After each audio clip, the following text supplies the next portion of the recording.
Hola, hoy es 2 de febrero de 2026, lunes. Les deseamos a todos un buen día. Para ustedes, hoy compartiremos las informaciones clave publicadas en The Wall Street Journal. Comenzamos con una investigación que se centra en las finanzas del presidente de Estados Unidos. Sí, una historia con muchos elementos. 4 días, solo 4, antes de su investidura el año pasado, asociados de un jeque de Abu Dhabi firmaron un acuerdo. En secreto, entiendo. Totalmente en secreto. Para comprar una participación del 49% en la nueva empresa de criptomonedas de la familia Trump, World Liberty Financial. Un 49%. ¿Y por cuánto dinero? Por $500 millones. 500 millones. Vaya cifra. El acuerdo lo firma Eric Trump y, según los documentos de la compañía, de un primer pago de 250 millones, 187 se fueron a entidades de la familia Trump. O sea, directamente a sus bolsillos. A 2 LLCs concretas, sí. Y otros 31 millones fueron a entidades de la familia de Steve Witkoff, que es cofundador de la empresa. Y que ahora, casualmente, es el nuevo enviado de Estados Unidos a Oriente Medio. Exacto. La conexión es directa. ¿Y esta inversión quién la respalda exactamente? Porque 500 millones es muchísimo dinero. Pues aquí está el centro de todo. La respalda el jeque Tahun bin Zayed Al Nahyan. Que no es un inversor cualquiera. Para nada. Es miembro de la realeza de Abu Dhabi, el asesor de seguridad nacional de los Emiratos Árabes Unidos y, sobre todo, la figura clave en la campaña del país para acceder a chips de inteligencia artificial de Estados Unidos. La conexión es fascinante, porque durante la administración anterior, esos intentos del jeque Tahun por conseguir hardware de IA se habían frenado, ¿verdad? Se habían frenado en seco. Había mucha preocupación de que la tecnología pudiera, desviarse a China, sobre todo por los vínculos de su empresa de IA G42 con Huawei. Pero con la nueva administración, La puerta se reabrió. Vaya si se reabrió. ¿qué pasó exactamente? Pues 2 meses después de una reunión en marzo en la Casa Blanca, entre el jeque y altos funcionarios, la administración se comprometió a dar a los Emiratos acceso a unas 500.000 de las fichas de IA más avanzadas. Al año. $500,000. Y una parte de esas iría a G42, la empresa del jeque. Precisamente. Mientras tanto, el acuerdo con World Liberty, la empresa de la familia Trump, seguía sin conocerse públicamente. Y no era un acuerdo pasivo, ¿eh? ¡Ah, no! No.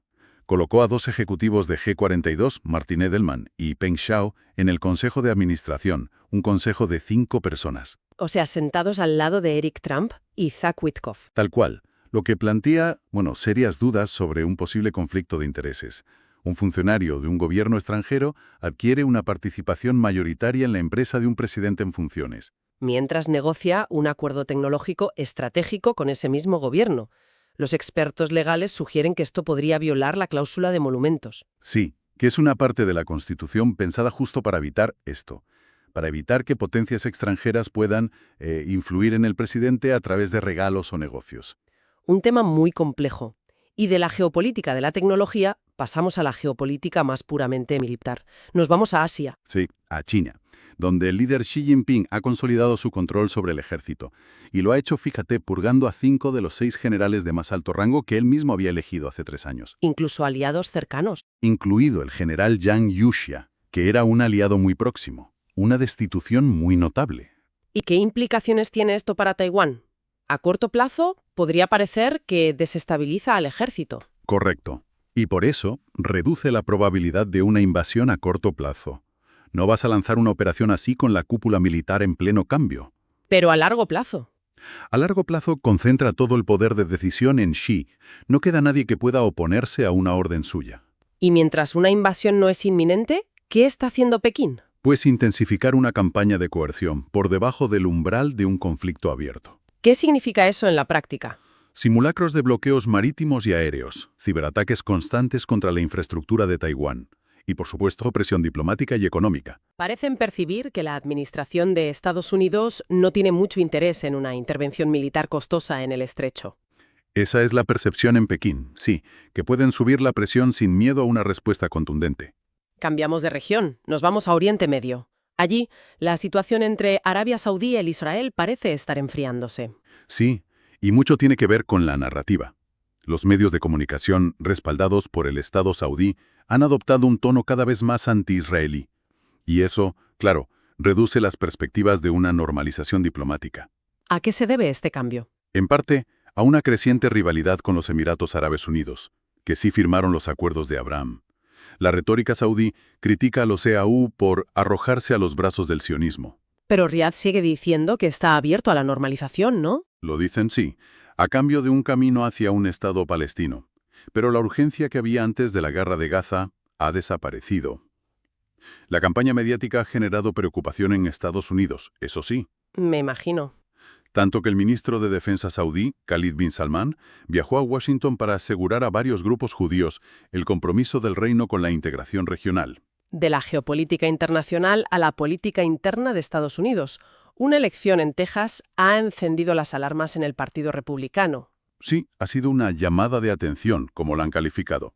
La demócrata Taylor Remet ganó una elección especial para el Senado estatal. En un distrito que era sólidamente republicano, cerca de Fort Worth. Sólidamente es poco, un distrito que el presidente de Estados Unidos ganó por 17 puntos, y Remet le ganó a la republicana Lee Wambsgans por 14 puntos. Una diferencia enorme. Y la candidata republicana tenía el respaldo del presidente. Sí, y gastó muchísimo más que su oponente. El resultado sugiere un posible cambio en el electorado, sobre todo con los votantes latinos, y, claro, genera preocupación en el partido de cara a las elecciones de mitad de periodo. ¿Y cuál fue la reacción del presidente? Se distanció del resultado. Dijo que era una carrera local de Texas en la que él no estaba en la papeleta. También en Washington, otra decisión del presidente ha causado sorpresa. El cierre del John F. Kennedy Center for the Performing Arts. Sí, por 2 años, a partir del 4 de julio para renovaciones. El presidente ha declarado que se convertirá en el mejor complejo de entretenimiento y artes escénicas del mundo. Y que será rebautizado como el Trump Kennedy Center. Exacto. Dijo que la financiación está completada y totalmente asegurada. Una medida que ha sorprendido a algunos miembros de la junta directiva. Él mismo se instaló como presidente de la junta el año pasado. Así es. Y ha ejercido una influencia creciente sobre la programación, lo que ha llevado a artistas como el compositor Philip Glass a retirar sus obras en señal de protesta. Seguimos en el ámbito judicial. La reciente publicación de archivos relacionados con Jeffrey Epstein ha tenido consecuencias inesperadas. Y muy graves. El Departamento de Justicia ha expuesto inadvertidamente los nombres de al menos 43 víctimas, muchas de ellas menores de edad. ¿Cómo ha podido pasar? Pues una revisión de The Wall Street Journal encontró que no se censuraron correctamente los nombres, direcciones y otros datos personales, a pesar de que la ley lo exigía. Pero los abogados de las víctimas habrían avisado. Sí, afirman haber proporcionado una lista de 350 nombres para su censura, pero parece que el gobierno no realizó ni una búsqueda básica por palabras clave para verificar el proceso. Me imagino el impacto para las víctimas. Describen el proceso de solicitar correcciones como retraumatizante. Esta publicación también ha revelado la mención de figuras públicas. Sí, nombres como Elon Musk, Bill Gates y el cineasta Brett Ratner. Han salido imágenes de Ratner en la casa de Epstein en Nueva York, a pesar de que él había negado conocerlo. Vamos ahora al sector tecnológico y empresarial, donde hay movimientos sísmicos. Tesla se prepara para un cambio estratégico fundamental. Importantísimo. La compañía va a finalizar la producción del Model S, su primer sedán de gran éxito. El coche que lo cambió todo para ellos. Totalmente. El que demostró la viabilidad de los vehículos eléctricos de lujo y convirtió a Tesla en el fabricante de automóviles más valioso del mundo. ¿Y por qué lo hacen? Para reconvertir el espacio de su fábrica y producir robots humanoides, los conocidos como Optimus. Es un giro radical. Dejar de ser una empresa de coches para ser una empresa de robótica. Esa es la apuesta. Es una apuesta de altísimo riesgo de Elon Musk sobre el futuro de la automatización. El fin del Model S simboliza ese cambio. Y mientras Tesla apuesta por la IA, a otra gigante, Apple, le está causando problemas. Sí, está afectando sus márgenes de beneficio. La enorme demanda de componentes como chips de memoria y procesadores por parte de empresas de IA como Nvidia está haciendo subir los precios. Y eso reduce el poder de negociación de Apple, que siempre ha sido su gran fuerte. Exacto. De hecho, Nvidia se ha convertido recientemente en el mayor cliente del fabricante de chips, TSMC, un puesto que Apple ocupó durante años. ¿Y de cuánto estamos hablando en subida de precios? Los analistas estiman que el precio de la memoria de RAM se cuadruplicará y el de la NAND se triplicará para finales de este año, comparado con 2023. ¿Y eso cómo se traduce en el coste de un iPhone? Podría suponer un coste adicional de $57 solo en memoria para el próximo iPhone 18. Esto presiona los márgenes ¿O se traslada a los consumidores? Esa es la cuestión. Seguimos con tecnología, pero en el mundo de las criptomonedas. La startup de Silicon Valley, Contigo, está bajo escrutinio. Sí, por su papel como una especie de salvavidas financiero en Venezuela, ayudando a los venezolanos a eludir las sanciones estadounidenses. ¿Cómo funciona? Contigo permite a los usuarios intercambiar moneda local por stablecoins que están vinculadas al dólar. Recaudó más de $20 millones de inversores como Coinbase Ventures. Pero se ha revelado que la tecnología de la empresa también se usó para otra cosa. Para canalizar los ingresos de las ventas de petróleo del régimen de Maduro, eludiendo las sanciones. Como resultado, bancos y procesadores de pagos como JP Morgan Chase y Stripe han cortado sus servicios con Contigo.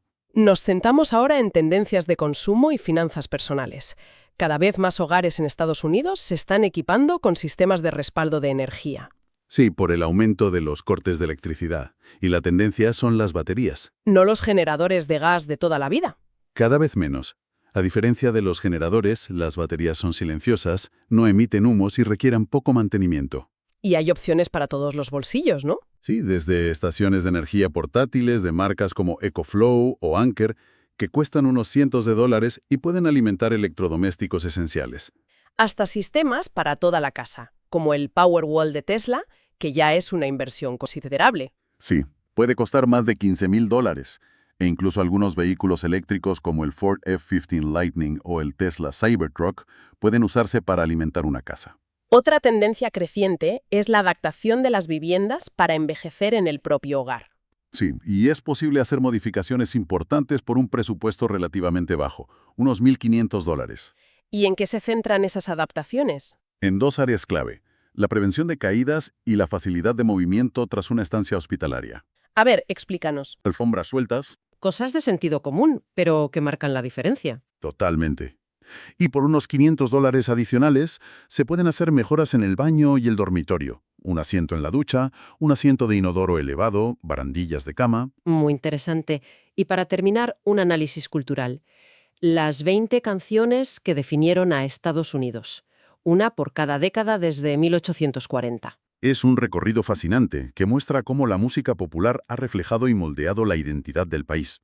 En el siglo XIX, por ejemplo, los minstrel shows con canciones como Old Dan Tucker popularizaron caricaturas raciales, mientras la imprenta de vapor democratizaba el acceso a la música. Y el primer gran éxito pop llegó en 1891. After the Ball, sí, marcó el nacimiento de la industria de Tin Pan Alley. A principios del siglo XX, la música reflejó grandes cambios sociales. Sí, I Love You Truly fue la primera canción de una mujer en vender 1 millón de copias. Swanee, de George Gershwin, representó la contribución de los inmigrantes. Y Ain't Misbehaving, de Fats Waller, llevó el renacimiento de Harlem a la cultura popular. Luego, a mediados de siglo, la música se convierte en un espejo de la sociedad. Totalmente. La nostalgia de la guerra con White Christmas, el optimismo de la posguerra con Hound Dog de Elvis Presley, y la catarsis de una generación con I Want to Hold Your Hand de The Beatles. Las décadas posteriores vieron el escapismo de la música disco. Stayin' Alive de los Bee Gees, y luego la revolución visual de MTV con Billie Jean de Michael Jackson. Sin olvidar el auge del country con Garth Brooks o la desilusión de la generación X con Nirvana. Smells Like Teen Spirit, claro. Y ya a finales del siglo XX y principios del XXI, llegó la música electrónica con Moby, la disolución de géneros con Hey Ya de Outkast, Y la era del algoritmo.